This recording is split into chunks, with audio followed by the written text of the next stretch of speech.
नशरा channel के viewers को अस्सलाम वालेकुम रहमतुल्लाहि व बरकातुहू। उम्मीद करती हूँ कि आप सब खैरियत से होंगे। अल्लाह पाक आप सबको खैरियत से रखें, अल्लाह पाक अपनी हिफाजत में रखें, अल्लाह पाक पूरी दुनिया पे खैर के दरवाज़े खोल दें। हमारी यही दुआएं हैं सब के लिए, अल्लाह पाक सब पे खैर कर दे। हमारा जो आज का वजीफ़ा है वो परेशानियों गमों से निजात का है। अल्लाह करीम किसी को कोई गम ना दे, किसी को कोई परेशानी ना दे। अल्लाह रब्बुल इज़्ज़त सबको अपनी हिफाजत में रखें, सबको खुशियाँ नसीब करें। अल्लाह पाक सबको सुकून वाली खुशियों वाली ज़िंदगी नसीब करें। आमीन या रब्बुल आलमीन। चलते हैं हम वजीफ़े की तरफ। हमारा जो आज का वजीफ़ा है वो हमारे सोने अल्लाह पाक ने हमारे कुरान पाक में जो सूरह इखलास अता की है उसके बारे में है। सूरह इखलास के हर हर्फ में, हर लफ्ज़ में बहुत ताकत है, बहुत फजीलत है, हमारे लिए बहुत फ़ायदे हैं।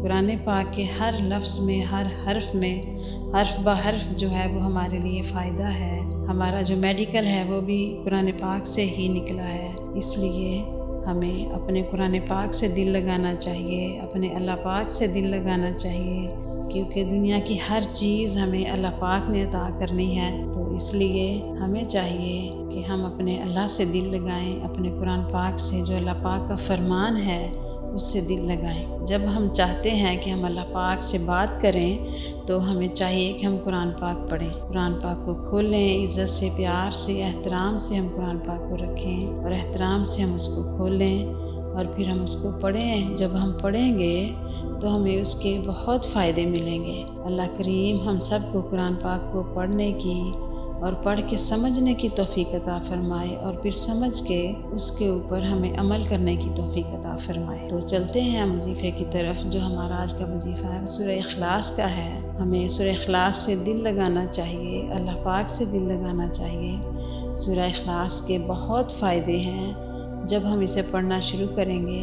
तो इंशाअल्लाह ताला हमारी परेशानियां जो हैं वो ख़त्म होना शुरू हो जाएंगी। हमारी ज़िंदगी में आसानियां पैदा हो जाएंगी।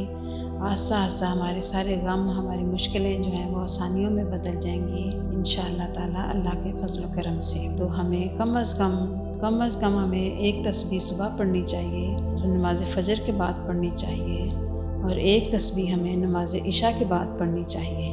दोनों टाइम हमें अव्वल आखिर दुरूद इब्राहीम पढ़ना है, चाहे हम 3 बार पढ़ लें, चाहे हम 5 बार पढ़ लें, जैसे हमें आसानी हो। दुरूद पाक पढ़ें और फिर हम एक तस्बीह सूरह इखलास की पढ़ें तो हमें अल्लाह पाक बहुत आसानियाँ देंगे, बहुत खुशियाँ नसीब होंगी, बहुत सुकून मिलेगा। अल्लाह करीम से यही दुआ है कि अल्लाह करीम सब दुनिया के लिए आसानियों के रास्ते खोल दें। इन हालात में सब लोग परेशान हैं। सब दुनिया के लिए दुआ है कि अल्लाह करीम सबको अपनी रहमत के साए में रखे। आमीन या रब्बुल आलमीन। अस्सलामु अलैकुम व रहमतुल्लाहि व बरकातुहू।